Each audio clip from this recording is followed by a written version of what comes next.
Hi guys, നമ്മൾ ഇന്നെങ്ങനെയാണ് വീട്ടിൽ name slip ഉണ്ടാക്കുന്നതെന്നാണ് നോക്കാൻ പോകുന്നത്.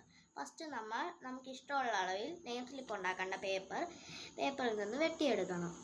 ഫസ്റ്റ് നമ്മൾ വരയ്ക്കണം.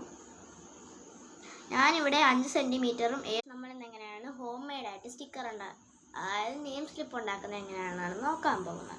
ഫസ്റ്റ് നമുക്ക് ഇഷ്ടമുള്ള അളവിൽ സ്റ്റിക്കർ വെട്ടിയെടുക്കണം. സ്റ്റിക്കറല്ല, പേപ്പർ വെട്ടിയെടുക്കണം. ഞാനിവിടെ 7 സെൻറ്റിമീറ്ററും 5 സെൻറ്റിമീറ്ററുമാണ് എടുത്തിട്ടുള്ളത്. എനിക്ക് വലിയ പാടൊന്നുമില്ല. മാത്സ് ഇച്ചിരി ഡോപ്പറാണേ.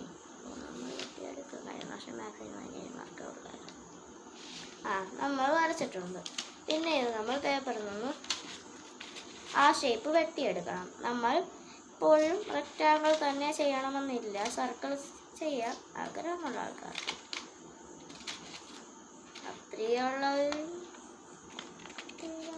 കത്രികയില്ലാത്ത ആൾക്കാർ സ്കെയിൽ കൊണ്ട് വെട്ടി ചെയ്യാം. എൻ്റെ കത്രിക ഉണ്ടായിരുന്നു. ഞാൻ എവിടെ പരിപാടി അവതരിപ്പിച്ചാൽ ഇതാണ് അവസ്ഥ.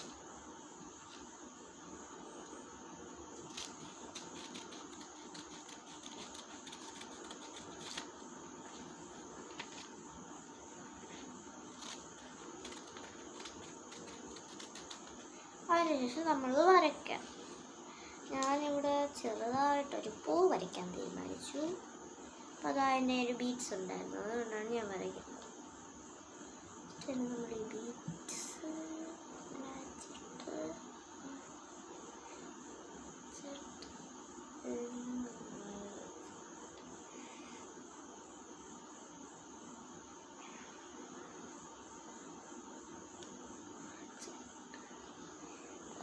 കുളമായി സാരമില്ല, നമുക്ക് അഡ്ജസ്റ്റ് ചെയ്യാം.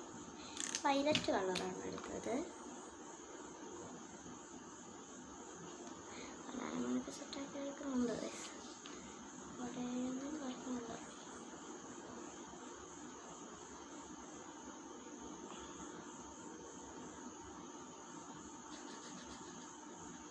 നിങ്ങളെ ബോറടിച്ചിരിക്കണം, നിങ്ങളെ ചെയ്ത് നോക്കിപ്പോന്നേ.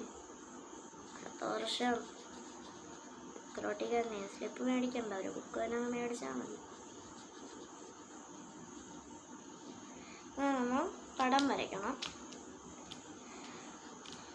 ബാക്കി ടച്ച് ഞാൻ പിന്നെ ചെയ്തോളാം, പിന്നെ പറയത്തില്ല. നമ്മൾ തണ്ട് വരയ്ക്കുന്നു, ഇല വരയ്ക്കുന്നു. അതിനുശേഷം നമ്മൾ നെയിം സ്ലിപ്പിൽ എഴുതാനുള്ള ഇത് വരയ്ക്കണം. അപ്പോൾ നമുക്ക് നെയിം സ്ലിപ്പ് കിട്ടുന്നതായിരിക്കും.